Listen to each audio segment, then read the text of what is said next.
Parlons maintenant de notre dernier modèle, à savoir le modèle de lignée. Donc, le modèle de lignée, c'est un modèle qui s'attache aux objets, aux concepts euh, du système de gestion de connaissances.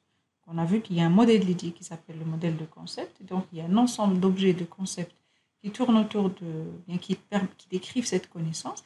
Et bien, ce modèle de lignée, il gère l'historique ou bien ce qu'on appelle une lecture temporelle de ces concepts.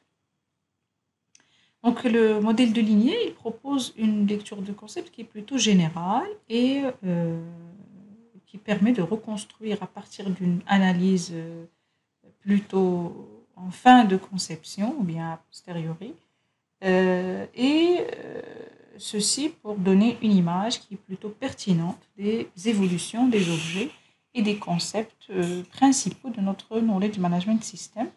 Et ceci avec une argumentation qui est raisonnée et qui permet de comprendre le système. Un concept très important au niveau du modèle de lignée, ou bien le concept clé, c'est l'arbre généalogique. Donc l'arbre généalogique, ce n'est pas un concept qui est uniquement fait au niveau du modèle de lignée, donc c'est un arbre qui figure dans pas mal de modèles et de méthodologies, de description de connaissances, mais aussi parfois des informations. C'est un arbre qui est fait de branches, les branches sont les lignées, et qui décrit donc ces branches-là, ou bien ces lignées, ils décrivent des successions dans le temps des concepts ou d'objets dans un ordre qui est plutôt évolutif. Bien sûr, comment on va le voir dans l'exemple suivant. Donc cet ordre évolutif, il traduit un changement successif. Donc il traduit des améliorations, des modifications, des adaptations, des mutations d'un concept. Et ils décrivent ainsi ce qu'on appelle des tendances lourdes, ou bien des lois d'évolution. Vous pouvez trouver les deux nominations, tendance lourde ou bien lois d'évolution qui sont prises en compte ou bien qui doivent être prises en compte pour la compréhension ou bien la description des lignées, de la lignée. Donc les éléments de la lignée sont les générations, comme vous les voyez sur les étiquettes en rose. Donc on a les générations d'objets ou de concepts caractéristiques d'une période donnée qu'on perçoit comme présentant une unité qui est plutôt conceptuelle dans le temps. Donc les générations, ils permettent de nommer, ils se permettent d'être étiquetés ou bien d'être nommés avec des noms de génération.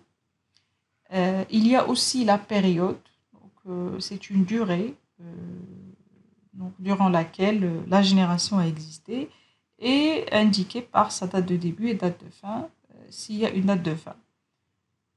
Bien sûr, s'ils sont connus ou définis. Comme vous voyez, donc chaque génération, il est représenté par un rectangle. Le haut de le rectangle, c'est la description. Et le bas du rectangle, c'est la période.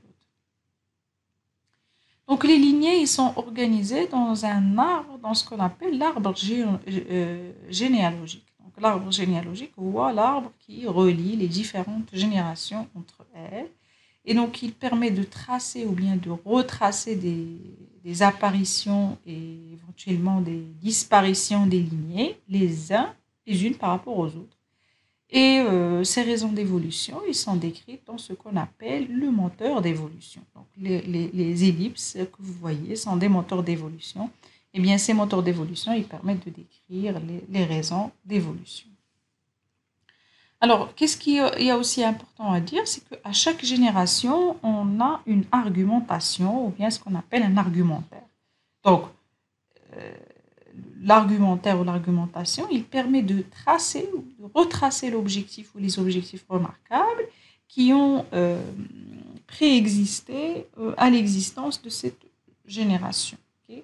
Donc, ça permet aussi de souligner les éléments positifs et négatifs qui ont été apportés par les générations, tels qu'on peut les analyser dans l'état actuel de l'évolution.